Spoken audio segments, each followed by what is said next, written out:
Hey y'all, Dave here. There's an argument I have seen pop up a lot over the last few years from my fellow atheists and skeptics, and it's an argument that I think needs to be addressed for several reasons.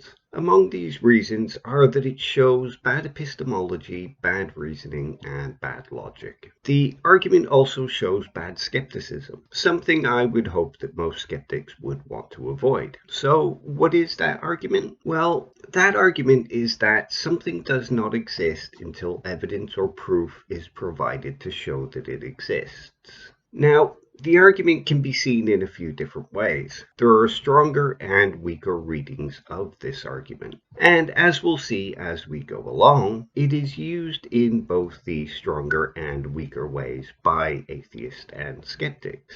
However, there are faults in all of the readings that can be taken from this argument, which is also something I'm hoping to show as we go along. This is not to say that there is nothing good that can be taken from the argument. With a little tweaking, the argument can be put into a much stronger form, something I'll also be discussing in the video. So let's begin with the weaker reading of the argument.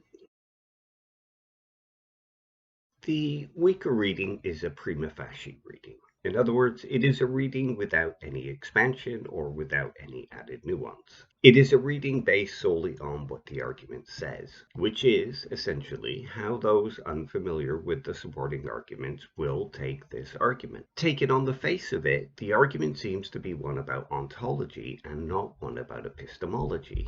The reason for this reading is that there is nothing in the argument that declares that it is about belief and credence. There's nothing that talks about what we should believe. Instead, the argument makes an existential claim in this form. It makes the claim that something does not exist until it is proven to exist, which is a claim of ontology and not a claim of epistemology. As can be seen, the claim, or argument, is that unless something's existence has been proven, then that something does not exist. Any reasonable skeptic or critical thinker will immediately see the problem with this claim or argument, of course. Let's begin our tackling of this weaker reading with a reduction to an example that some might find absurd. However, this reduction will make clear the problem with the weaker reading. If we consider the word evidence, what do we mean by it? Most dictionaries list it as meaning something like the body of facts that indicate whether a proposition is true. And while there is nuance to be had when discussing what constitutes evidence, most will discuss it in a sense that means evidence is something evaluable. The same can be said of proof.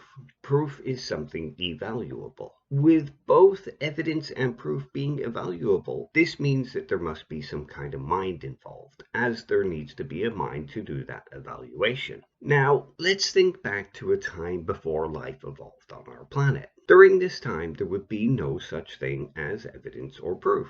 After all, not only does it take a mind to evaluate evidence and proof, but it needs a mind to put it together. It takes a mind to create a model that intends to prove something, as well as to put together evidence that supports it. So, no mind, no evidence, and no proof. If, as the weaker reading of this argument seems to suggest, that something does not exist until it's proven to exist, then our planet did not exist, and neither did the moon, the stars, or the universe, as none of those things were proven to exist, and could not be proven to exist at that time. This alone should be enough to show that making this kind of existential claim is not only false, but a bad claim and argument. However, let's look at a less absurd example to hammer the point home a little. For this, we'll use a popular and well-known fallacy, the black swan fallacy. Consider the idea that all people had experienced was white swans. There was no evidence or proof of black swans at the time to those people. Eventually, though, those same people did come across a black swan, thus proving that black swans did exist. The question here then is, did those black swans exist before they were discovered? The answer to this seems pretty simple and entirely obvious.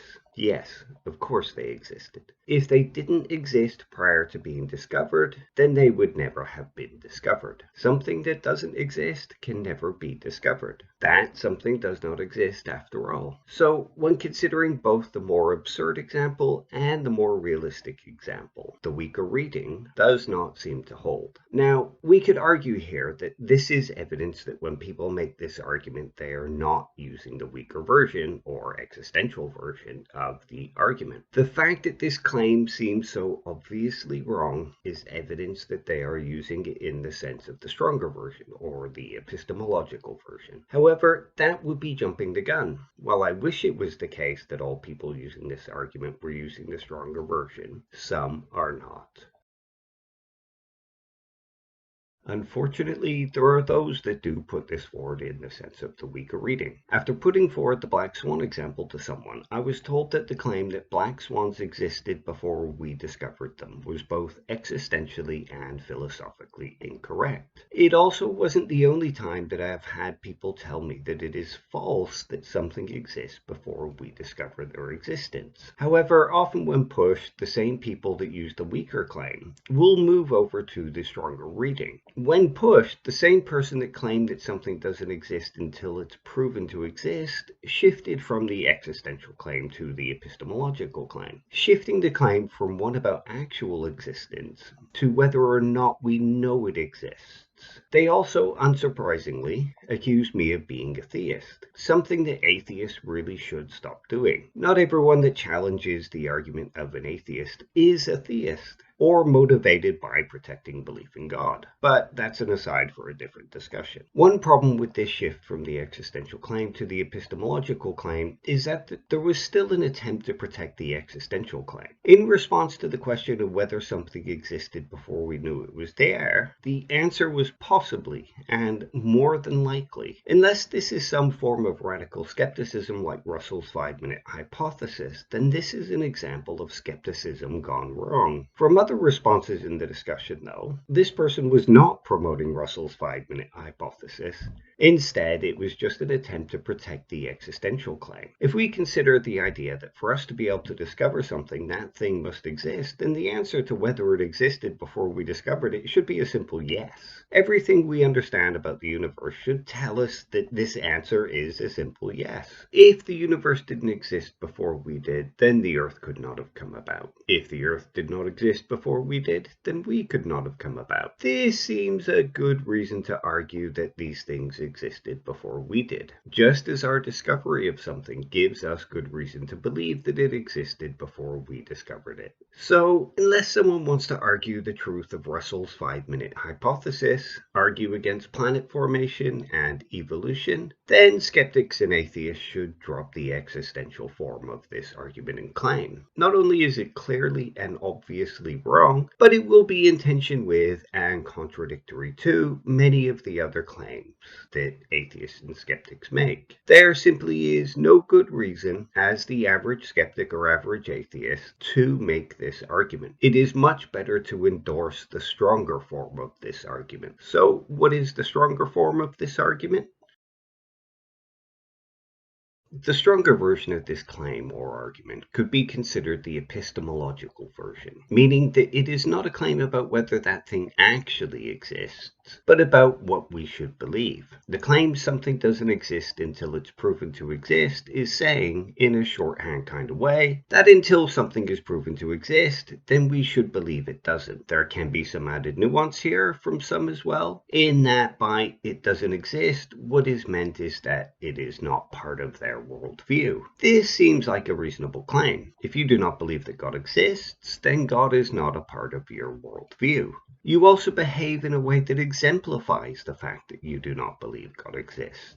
People who do not believe God exists do not pray to God on a regular basis or go to church for the express purpose of being closer to God or worshiping God. They do not hold to biblical morality, that kind of thing. We can immediately see that this is a much stronger version of the argument, and does not obviously fail as does the weaker version, meaning that this is clearly the version of the claim or argument to adopt. Does this mean that there are no problems with this stronger version of the argument, though? Of course not. One obvious problem with the argument is the ambiguity of the argument. As can be seen from the weaker and stronger reading, it is not made clear exactly which of the two is being presented from the wording alone. It is prima facie unclear which version of the argument is being used by the one making it. The wording alone appears to be supporting the weaker reading rather than the stronger reading. A simple rewording of the argument to, until something is demonstrated to exist, we should believe it doesn't exist, further strengthens the argument. This rewording also makes clear that it is the stronger reading being put forward, as it makes explicit that it is the epistemological version being used. So, thinking carefully about how we word the argument makes it stronger. Of course, that only really matters if you care about the strength of the argument and care about putting forward the strongest argument. Though I would argue that as skeptics and atheists, we ought to care about putting forward the strongest argument. Another problem with phrasing the stronger argument in the original form, akin to something doesn't exist until it's proven to exist, is that it does not actually represent what the person believes. If you're making that claim, but using it to promote the idea that we should not believe something exists until it is proven to exist, then there is a mismatch between your position and your argument. This can be seen by people who say, when I say it doesn't exist, I mean it is not part of my worldview, or when I say it doesn't exist, I mean we should believe it doesn't exist. There is an explicit recognition that what they are saying is not representative of what they mean. One could argue here that when discussing things on Twitter, there is a limited number of characters, and therefore this shortening is necessary. However, the length of this argument comes nowhere near the character limit of a tweet. There are also examples of people making the argument and then expanding on what they mean by does not exist, meaning that there was ample space to simply word it in a way that more accurately represented what they were arguing. It seems to me that there is no good reason to make the argument in such an ambiguous way, especially if someone is interested in making a strong argument. There are some other ideas and arguments associated with this argument that I've seen as well, so I'll go through a few of them too. I've seen people argue that this argument is representative of agnosticism. The tweet on screen at the moment is one such example of this. When it comes to agnosticism, there is no one single definition or usage of the term. There is the kind of agnosticism that Huxley put forward, which was the idea that we should not claim to know or believe something without sufficient evidence. And there is the psychological state form of agnosticism, which describes the attitude of reserving judgment about a claim. Looking at this tweet, it seems to represent the Huxleyan form of agnosticism, that we should not claim to know or believe something without sufficient evidence.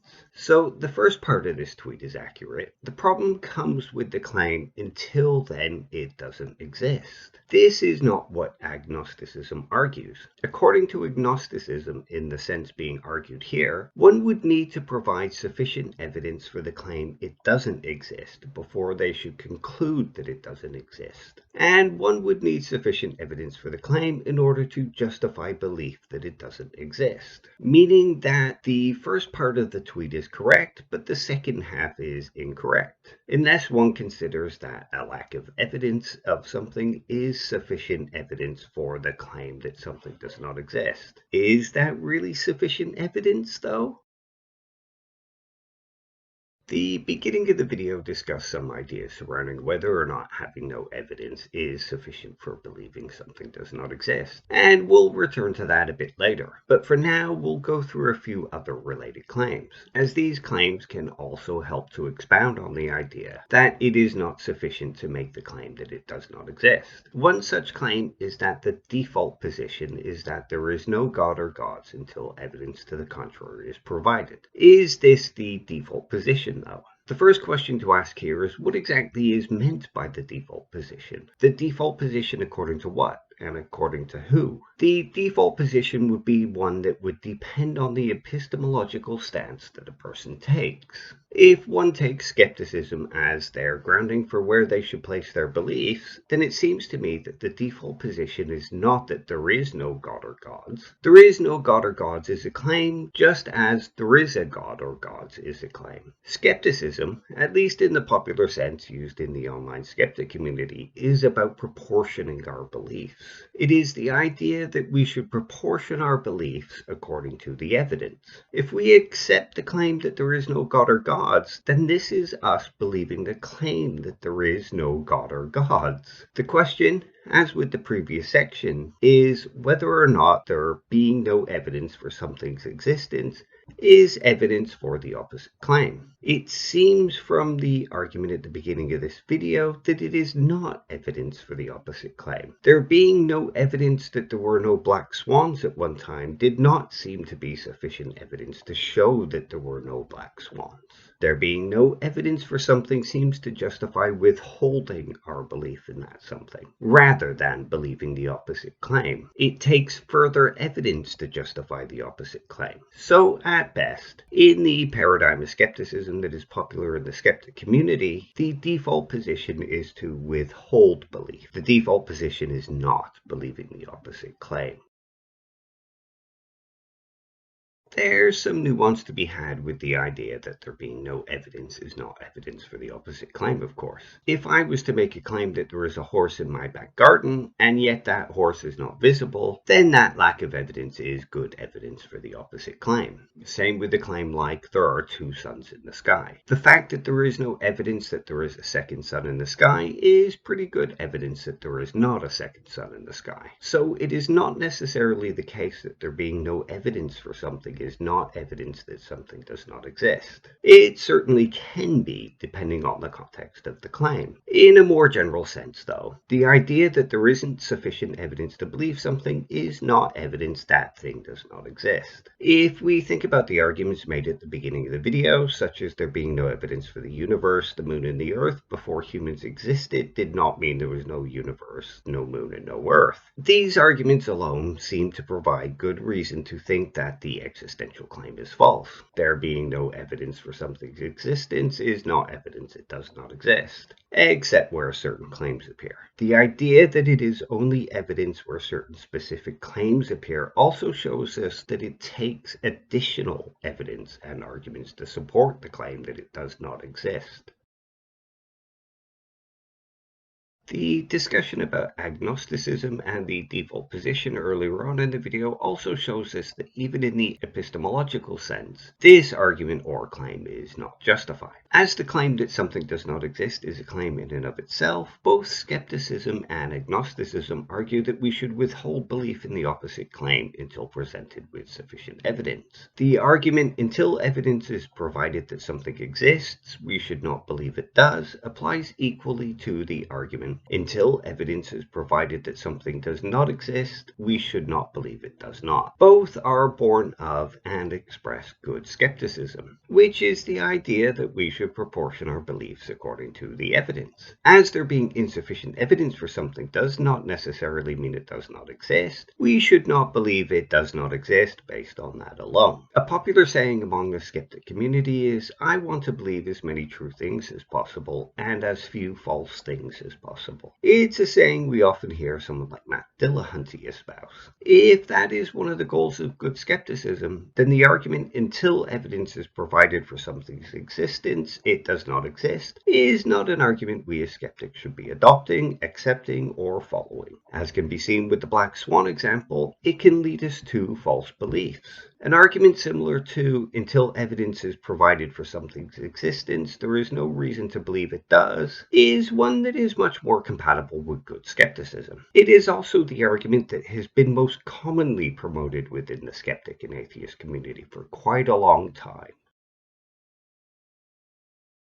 So, as we can see, the argument that something does not exist until it is proven to exist is a false claim. Not only is it a false claim, but it is an easily dismissible and debunkable claim, both in the existential and the epistemological sense. There is also no support for the claim that it is the default position. Neither skepticism nor agnosticism support this claim of it being the default position. If one wants to argue for a default position from within the paradigm of skepticism, then the default position is to simply withhold belief or judgment until sufficient evidence is provided. As discussed earlier in the video, though, there is one form of this argument that does hold up. That is the idea that until provided with sufficient evidence, then something does not exist as part of the worldview of an individual. Although that idea is not expressed by the argument, until something is proven to exist, it does not exist. If one wants to argue in the sense of a worldview, then the argument should be more explicit that it is being used in that way. It would be much better to use the worldview argument, or to use an argument akin to, until evidence is provided something exists, there is no good reason to believe it does.